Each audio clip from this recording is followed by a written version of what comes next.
Hello दोस्तों, exam warrior YouTube channel में आपका स्वागत है। आज मैं लेकर आया हूं नीरज चोपड़ा और बजरंग पूनिया से संबंधित जीके प्रश्न। हाल ही में आपने देखा होगा कि टोक्यो ओलंपिक में हमारे जो प्लेयर्स थे उन लोगों ने काफ़ी अच्छा परफॉर्मेंस किया और भारत को मेडल दिलाया। और उन सब में से अच्छा किया नीरज चोपड़ा ने, जिन्होंने भारत को 121 साल के इतिहास में एथलेटिक्स में पहला गोल्ड मेडल दिलाया है, जिसकी वजह से उनकी काफ़ी ज़्यादा चर्चा हो रही है। और ऐसे में इन सभी खिलाड़ियों के बारे में जानना बेहद इंपॉर्टेंट होता है। तो मैं सभी खिलाड़ियों के ऊपर वीडियो बनाऊंगा, लेकिन फिलहाल अभी मैं नीरज चोपड़ा और बजरंग पुनिया से संबंधित जो भी महत्वपूर्ण प्रश्न बन सकते थे उन सभी को मैं यहाँ पर लेकर के आया हूँ, और जो कि काफ़ी आपके एग्जाम के लिए महत्वपूर्ण है। तो चलिए शुरुआत करते हैं आज के अपने पहले प्रश्न को। तो देखिए, यहाँ पे पहला प्रश्न है जिसे आप देख सकते हैं, और मैं उम्मीद करूंगा कि आप इस प्रश्न का उत्तर खुद भी देते रहें और कमेंट बॉक्स में आप अपना आंसर जरूर लिखें, ठीक है। चलिए, यहाँ पे पहला प्रश्न है कि नीरज चोपड़ा किस खेल से संबंधित है। जी बिल्कुल, नीरज चोपड़ा को आप जानते होंगे, फिलहाल में उन्होंने एक गोल्ड मेडल हासिल किया है, भारत को गौरवान्वित किया है और उनके लिए काफ़ी ज़्यादा सराहना हो रही है हमारे पूरे इंडिया में। और इस तरीके से आपको पता होगा कि ये जो है ना भाला फेंकते हैं, जैवलिन थ्रो करते हैं, और इन्होंने 87.58 मीटर जो है भाला फेंक कर अपने नाम एक गोल्ड मेडल का खिताब हासिल कर लिया है, ठीक है। तो इस तरीके से ये आंसर आपका नीरज चोपड़ा का हो जाएगा। चलिए आगे देखते हैं, अगला प्रश्न है नीरज चोपड़ा का जन्म कब हुआ था। अब क्या है कि नीरज चोपड़ा ने इतनी अच्छी परफॉर्मेंस की है तो डेफिनेटली उनसे संबंधित जितने प्रश्न होंगे वो आगे आने वाले जो भी पेपर हैं उन सभी पेपर में जरूर पूछा जाएगा। तो ऐसे में उनसे संबंधित जो भी क्वेश्चन हो सकते हैं उन सभी को आपको याद रखना चाहिए। नीरज चोपड़ा का जन्म कब हुआ था, आपको ये बताना है। तो आपको पता होना कि नीरज चोपड़ा का जो जन्म है वो 24 दिसंबर 1997 को हुआ था, और इस हिसाब से देखा जाए तो उनकी उम्र अभी लगभग सिर्फ 23 साल की है, ठीक है। चलिए आगे देखते हैं, अगला प्रश्न है यहाँ पर नीरज चोपड़ा का जन्म कहाँ हुआ था, है ना। नीरज चोपड़ा, यहाँ पे गलत स्पेलिंग हो गई है, इसको आप करेक्ट करिएगा। नीरज चोपड़ा का जन्म कहाँ हुआ था। तो देखो, नीरज चोपड़ा जो है ना वो पानीपत हरियाणा से हैं, और आपको पता होगा कि भारत में ज़्यादातर जो प्लेयर्स हैं ना वो हरियाणा और ये पंजाब की जो साइड है यहाँ से बिलोंग करते हैं, या फिर नॉर्थ ईस्ट इंडिया से करते हैं। तो क्योंकि स्कोप यहाँ पर देते हैं लोगों को गेम्स के लिए, और लोगों का जो मोटिव सेट है, डिजायर से यहाँ के लोगों का काफ़ी अच्छा है गेम्स के प्रति, इसलिए यहाँ से लोग निकलते हैं, ठीक है। अगला प्रश्न है यहाँ पर, टोक्यो ओलंपिक 2020 में नीरज चोपड़ा का मेडल कौन सा था। तो मैंने आपको पहले ही बता दिया, और ऑलरेडी न्यूज़ में काफ़ी चीज़ें चल रही है तो आपको पता ही होगा कि इनको मिला है स्वर्ण पदक, भारत के इतिहास में सबसे पहला एथलेटिक्स पदक। इसके अलावा ऐसा नहीं कि भारत में सिर्फ पहली बार स्वर्ण मिला है, इसके पहले भी मिले थे, बट एथलेटिक्स में ये पहला मिला हुआ है, ठीक है।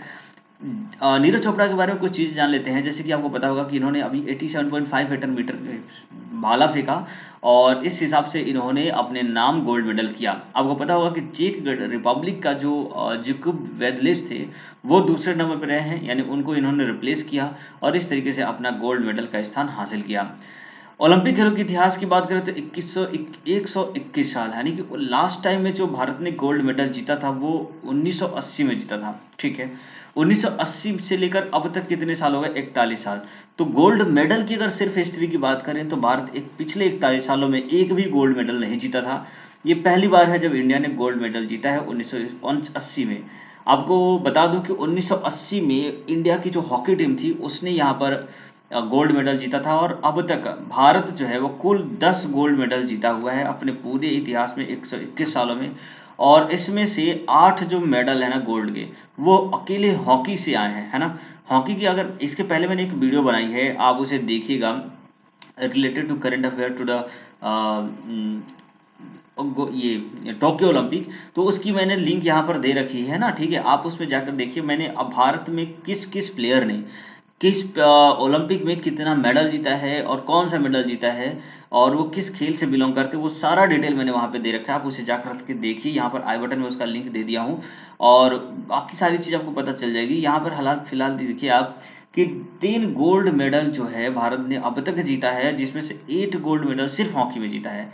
यानी कि हमारा जो गेम के प्रति, जो ओलंपिक गेम के प्रति जो हमारा लास्ट का करियर जो है ना वो उतना अच्छा नहीं है जितना होना चाहिए एक्चुअली, है ना।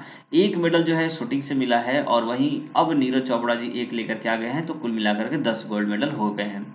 नीरज चोपड़ा अर्जुन पुरस्कार कब मिला था। जी बिल्कुल, नीरज चोपड़ा को अर्जुन पुरस्कार मिल चुका है, और ये उनको मिला था 2018 में।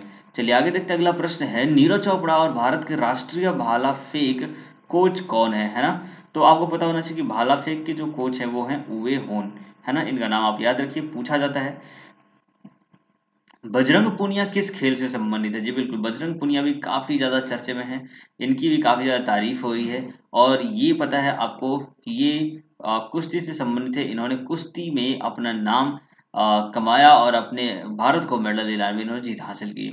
बजरंग पूनिया का जन्म कब हुआ था, है ना? बजरंग पूनिया का जो जन्म था वो 24 फरवरी, सॉरी, इनका जो जन्म था वो 26 फरवरी 1994 को हुआ था। ठीक है, आपको ये डेट याद रखना है, 26 फरवरी 1994 को इनका जन्म हुआ था बजरंग पूनिया का।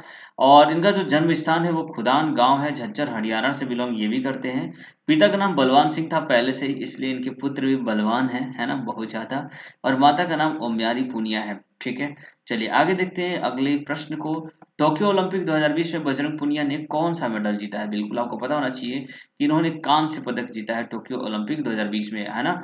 और आपको पता होगा कि जब ये और खेल रहे थे तो इनके साथ एक इंसिडेंट भी हुआ था। ठीक है, और चलिए आगे देखते हैं, अगला प्रश्न है, बजरंग पूनिया ने 65 किलोग्राम भार वर्ग में 8-0 से हरा दिया था कजाकिस्तान के प्लेयर्स को। ठीक है, और इस कजाकिस्तान के प्लेयर ने किया क्या था इनके साथ कि इनको काट लिया था इनके हाथ में, है ना। तो वो बड़ा ही अजीब सा इंसिडेंट था और मैंने सोचा था कि उनके ऊपर कुछ ऐसा कुछ करना चाहिए उस प्लेयर के ऊपर कि जो कि वो ऐसा करने से बचे। ठीक है, चलिए आगे देखते हैं, अगला प्रश्न है, बजरंग पूनिया का जन्म कहाँ हुआ था? है ना, बजरंग पूनिया का जो जन्म है वो झज्जर हरियाणा में हुआ है। ठीक है, आप इसको याद रखिए, ये झज्जर हरियाणा से बिलोंग करते हैं। अगला प्रश्न है, बजरंग पूनिया को अर्जुन पुरस्कार कब मिला था? है ना, बजरंग पूनिया को भी अर्जुन पुरस्कार मिल चुका है। एक्चुअली अर्जुन पुरस्कार उन खिलाड़ियों को मिलता है जो अपने 1 साल के करियर में काफी अच्छा परफॉर्मेंस कर रखे हैं, उन्होंने अपनी काफी योगदान दिया है खेल के प्रति, तो ऐसे खिलाड़ियों को अर्जुन पुरस्कार दिया जाता है और ये है 2015 में इनको मिल चुका है अर्जुन पुरस्कार। बजरंग पुनिया का मुख्य कोच कौन है? ना, इनके भी कोच का नाम आपको याद रखना चाहिए, तो वो है शको वेंती निदिश, है ना, शको वेंती निदिश। अच्छा, कुछ चीजें हैं जो बजरंग पुनिया के बारे में आपको जान लेनी चाहिए कि उन्होंने अब तक कौन कौन से मेडल कहाँ कहाँ पे जीते हैं। तो अगर विश्व कुश्ती चैंपियनशिप की बात करें तो वहां पर उन्होंने रजत पदक और 2 कांस्य पदक जीते हैं। रजत पदक उन्होंने 2018 बुडापेस्टा में जीता, 2013 में बुडापेस्टा में ही जीता, और 2019 नूर सुल्तान जो कि कजाकिस्तान की राजधानी है वहां पर जाकर के इन्होंने कांस्य पदक जीता था। तो इस तरीके से 3 पदक इन्होंने विश्व कुश्ती चैंपियनशिप में ली है। एशियन गेम की बात करें तो एक बार स्वर्ण और एक बार रजत जीता है, 2018 के जकार्ता में और इंचियोन में। इंचियोन ये जिनजियांग जो कि चाइना में है, आपको याद रखना है। और कॉमनवेल्थ गेमों की बात करें तो कॉमनवेल्थ गेम में इन्होंने स्वर्ण पदक जीता है और रजत पदक जीता है। स्वर्ण पदक ये 2018 में गोल्ड कोस्ट में जीते थे, जब ये गोल्ड कोस्ट में ये आयोजन हुआ था कॉमनवेल्थ गेम का। इसके अलावा रजत पदक इन्होंने 2014 के ग्लासगो में भी जीता था। ठीक है, तो इनके जो पदक हैं उनको पदक की लिस्ट मैंने यहाँ पे दे रखी है, आप उनके याद रखिएगा, क्योंकि पूछा जाता है कि किस गेम में इन्होंने कौन कौन से पदक जीते हैं, तो सब याद रहना चाहिए, है ना। एशियन चैंपियनशिप की बात करें तो एशियन चैंपियनशिप भी गेम होती है जिसमें ये 2 बार स्वर्ण, 3 बार रजत और 1 बार कांस्य पदक ये जीत चुके हैं, जिसमें से 2017 में न्यू दिल्ली में हुआ था और उसमें इन्होंने जीता था, 2019 में जियान में हुआ था, और 2021 में ही हुआ था अल्माटी में रजत पदक उन्होंने जीता है। 2020 में न्यू दिल्ली में हुआ था, रजत पदक जीता, और 2014 में अस्ताना में हुआ था, वहां पर भी इन्होंने रजत पदक जीता, और साथ में कांस्य पदक इन्होंने बिस्केक में दिया था 2018 में। कुल मिला के ये सारे पदक हैं और इन पदकों की तालिका आपको याद होनी चाहिए। ठीक है, आप इसे जरूर मेमोराइज कर लीजिएगा। चलिए आगे देखते हैं अगले प्रश्न को, ग्रीष्मकालीन ओलंपिक खेल 2020 कहाँ आयोजित किया गया था? है ना, तो ग्रीष्मकालीन जो कि अभी चल रहा है, समर ओलंपिक जिसे बोलते हैं, तो अभी ये कहाँ चल रहा है? टोक्यो में। टोक्यो जो है वो जापान की राजधानी है, और इसके पहले ये जो गेम हुए थे वो 1964 में हो चुका है, 1972 में, 1988 में ये गेम हो चुका है टोक्यो में। चलिए आगे देखते हैं, अगला प्रश्न है, टोक्यो ओलंपिक खेलों का शुभंकर क्या है ना। शुभंकर की बात करते हैं, देखो कोई भी गेम जब होता है, चाहे टोक्यो ओलंपिक गेम हो, चाहे वो एशियन गेम हो या फिर कॉमनवेल्थ गेम हो, हर गेमों का एक अपना मस्कट होता है, एक शुभंकर होता है। तो इसका भी एक अपना मस्कट या शुभंकर है, तो जिसका नाम है मेरा तौबा, है ना, इसे आप याद रखना, बहुत पूछा जाता है पेपर्स में, मेरा तौबा। अगला प्रश्न देखते हैं, टोक्यो ओलंपिक के उद्घाटन समारोह में भारतीय ध्वजवाहक कौन थे? है ना, जब मतलब उद्घाटन हुआ, देखो समारोह का जब उद्घाटन होता है, ध्वजवाहक हर एक देश जो पार्टिसिपेट कर रहा है उन सबके प्लेयर्स, आगे की तरफ एक प्लेयर रहेगा जो अपने हाथ में झंडा लिए रहेगा और उसके पीछे बाकी के प्लेयर्स रहेंगे। तो ये होता है उद्घाटन समारोह, और इसमें एमसी मैरी कॉम और मनप्रीत सिंह जी जो है वो दोनों लोग यहाँ पर आगे की तरफ रहेंगे। वहीं अगर समापन समारोह होता है तो समापन समारोह में भी वहां पर ध्वजवाहक का काम जो होगा कोई प्लेयर करता है, तो यहाँ पर बजरंग पुनिया जो है वो ध्वजवाहक का काम करेंगे जब समापन समारोह होगा। तो ये आप आज का आखिरी प्रश्न था। उम्मीद करता हूँ कि सभी प्रश्न आपको अच्छे लगे होंगे और इम्पोर्टेंट भी हैं, इसलिए आप प्लीज़ इस वीडियो को लाइक कर दीजिए, सब्सक्राइब एंड शेयर जरूर करिएगा। और साथ में अगर आप इस वीडियो की पीडीएफ और लिंक चाहिए आपको, तो आप मेरे टेलीग्राम चैनल को ज्वाइन करिए, जिसका लिंक मैंने डिस्क्रिप्शन में दे रखा है। वहां से आप मुझे सीधे टेलीग्राम पे ज्वाइन हो जाएंगे और वहां से आपको इसकी पीडीएफ आपको मिल जाएगी। मैं इसे अभी डाल दे रहा हूँ, आप जाकर उसे देख लीजिए। चलिए, नमस्कार दोस्तों। अब आपके लिए दिन शुभ हो। जय हिंद, जय भारत।